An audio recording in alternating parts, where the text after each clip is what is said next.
Thank you, and can I thank the Cabinet Secretary for prior sight. And just a cursory look at the accompanying document that has come with that statement is further proof, if any was needed, of the very precarious situation that is facing the Scottish economy, most especially the very significant gap between projected expenditure and income. And it is yet more proof of the SNP's utter failure when it comes to addressing the really big issues that have been flagged up by economists and forecasters for the whole of the last decade. And all we get is an excuse that it's the problems of Westminster. And that is just simply not true. Indeed, measured against what Kate Forbes said in this statement last year, the SNP has been failing to deliver on the imbalances in our labour market, on addressing Scotland's persistently low productivity, on ensuring that Scotland is far more competitive than is currently the case, and worst of all, on boosting economic growth. So can I ask the Cabinet Secretary 3 questions? Will the Cabinet Secretary finally acknowledge the widespread concern in the Scottish business community that Scotland is the highest tax part of the UK, with the serious detrimental effects that this has had on innovation, jobs and growth? Secondly, she says that the Cabinet Secretary says that we're commissioning a new tax group to look at the future.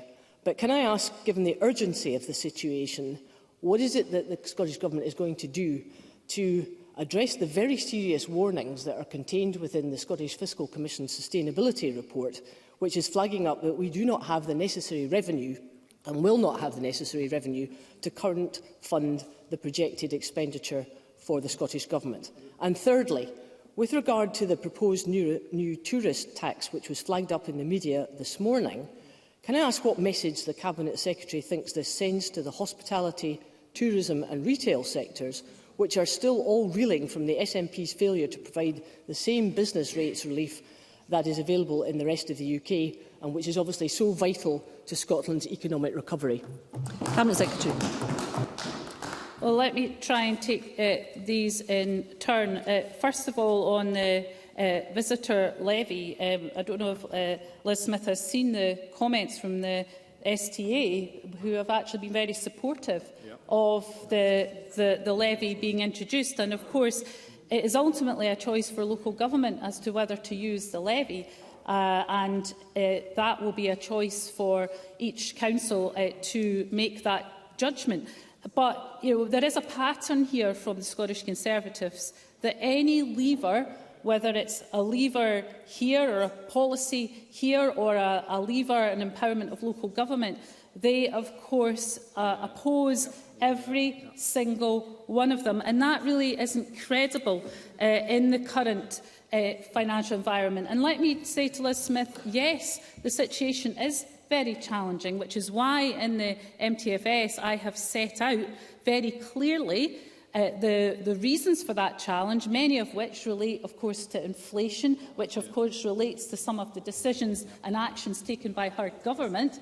And the pillars that I have described in terms of the action we will take, yes, we will make sure in terms of our public spending that we absolutely focus on the public spending that will meet the needs of our ambition around reducing poverty and indeed growing the economy, and making sure that our tax policy is fair and sustainable, which is why I have and will establish the tax group that she referred to. I don't accept the characterisation that Liz Smith put forward. If you look at the tax going forward, the SFC have said very clearly that 52% of taxpayers in Scotland will be paying less compared to that of the rest of the UK. And that is the SFC's analysis of that. And of course, we have to make sure that business taxation is fair, and she referred to the issue of the non-domestic rates in hospitality. But of course, as Tom Arthur, I think, said in the Chamber just yesterday, that didn't recognise the very extensive package of responding to the #1 call, and that was the freeze of the poundage. And of course, the small business bonus scheme is the most generous anywhere in these islands.